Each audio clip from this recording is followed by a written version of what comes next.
Well, howdy there, Internet people. It's Bo again. So, today we are going to talk about how to predict the future.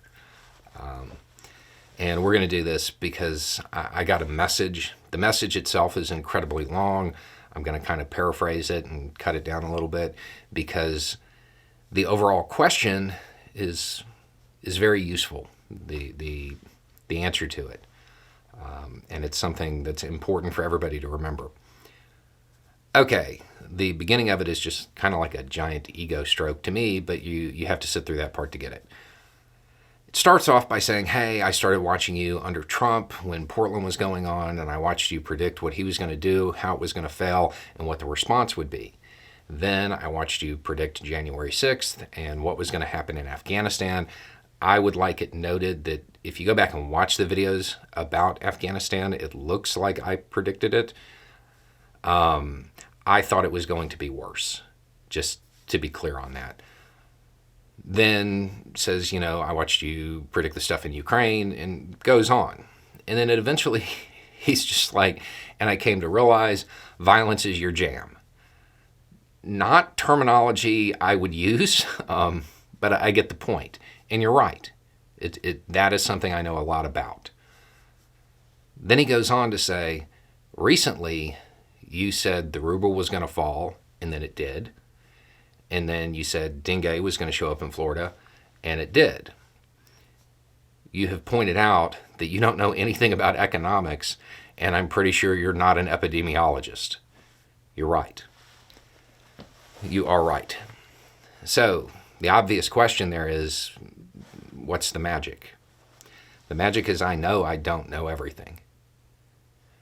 When you get an economics take off of this channel, what you're actually getting is the product of me seeing a chart or an article or some trend or wondering how something is going to impact something I do know about, like foreign policy, and asking other people who, economics is their jam.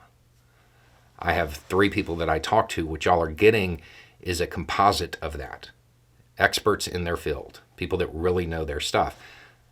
And to be clear, expert is somebody who is, renowned in their field, has a really good track record of being accurate, not somebody who says what you want to hear. That's why in some economics videos, you'll get a this or that type of thing. You'll get this could happen or this could happen. And the reason that occurs is because their opinions are so different that you can't make a composite out of it. You have multiple options. The same thing applies with the thing about dengue. It came from a study that was put out by DOD and NASA, and I think DIA was involved in it, talking about climate change. That prompted me to ask people who did know about infectious disease what they thought was going to happen. And then when I was gearing up for the malaria video where I said dengue was coming, I asked what the next one would be.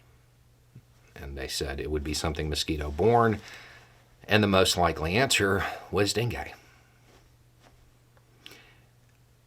It's not magic, and I'm still just a dude in a shed. Looking for the right information and getting it from people who actually know what they're talking about, rather than people who are saying things that are comforting or saying things that align with your ideology or whatever, leads you to be right more often. Nobody can know everything. But if you are aware of what you don't know, then it's a whole lot easier to seek out those people who can fill in the gaps. The answer is research, and really relying on people who have spent their life studying whatever their jam is. That's how you do it. Reading studies, not trusting the opinions of people who are trying to shape reality by just saying it. Looking for people who are more interested in objective facts and determining what's most likely. That's how it happens. It's really that simple. Good information consumption means that you can have a good information product. Anyway, it's just a thought. Y'all have a good day.